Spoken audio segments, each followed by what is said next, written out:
ఒకప్పుడు రోజులు ఎలా ఉండేవంటే తల్లి తండ్రి కూలీ నాలి చేసుకునేవాళ్ళు, పిల్లలు మాత్రం డాక్టర్లు, ఇంజనీర్లు, లాయర్లుగా తయారయ్యేవాళ్ళు. కానీ ఇప్పుడు తల్లిదండ్రులు ఇద్దరు ఉద్యోగాలు చేస్తున్నారు, మంచి డిగ్రీలు ఉన్నాయి, సొంత ఇల్లు ఉంది, డబ్బు ఉంది, ఆస్తి ఉంది. కానీ మరి పిల్లలు ఏం చేస్తున్నారు?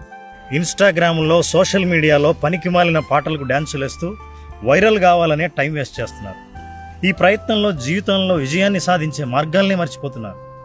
ఏ ఊళ్ళో చూసినా, ఎప్పుడు చూసినా సరే చిన్నపిల్లలు పార్కుల్లో చేతుల్లో గేమ్లో ఆడుతుండడం, రీల్స్ చూస్తూ ఎప్పుడు ఫోన్ వాడుతూ ఉండడం కనిపిస్తుంటుంది. ఒక్కసారి చైనా దేశంలో చూస్తే 18 ఏళ్లలోపు పిల్లలు సోషల్ మీడియా వాడటం బంద్ చేశారు.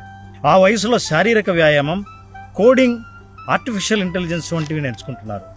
అక్కడి తల్లిదండ్రులు మొబైల్ ఫోన్ పిల్లల్ని దూరంగా ఉంచి మంచి ఆటలను ఆడిస్తున్నారు. ఇక్కడేమో తల్లిదండ్రులు ఇద్దరూ పనిచేస్తున్నారు కాబట్టి పిల్లల్ని నిశ్శబ్దంగా ఉంచడానికో, భోజనం తినిపించడానికో మొబైల్ అలవాటుని చేస్తున్నారు. ఇప్పుడు హై స్కూల్ రోజుల్లోనే పిల్లలు రోజుకు 4-5 గంటలు మొబైల్ పైనే గడుపుతున్నారంటే నమ్ముతారా? ఇంకా చాలామంది పూర్తిగా శారీరక శ్రమకు దూరమై చిన్న వయసులోనే కంటెంట్ క్రియేటర్ వేటలో బిజీగా ఉన్నారు. ఇక్కడి చర్చ ఏ దేశం గొప్పది అన్నది కాదు, పిల్లల్ని మొబైల్ నుంచి దూరం చేయడం. రీల్ జీవితం కంటే రియల్ జీవితం గొప్పతనాన్ని చెప్పడం, మొబైల్లో కంటే మైదానంలో గడపాల్సిన అవసరం గురించి చెప్పడం.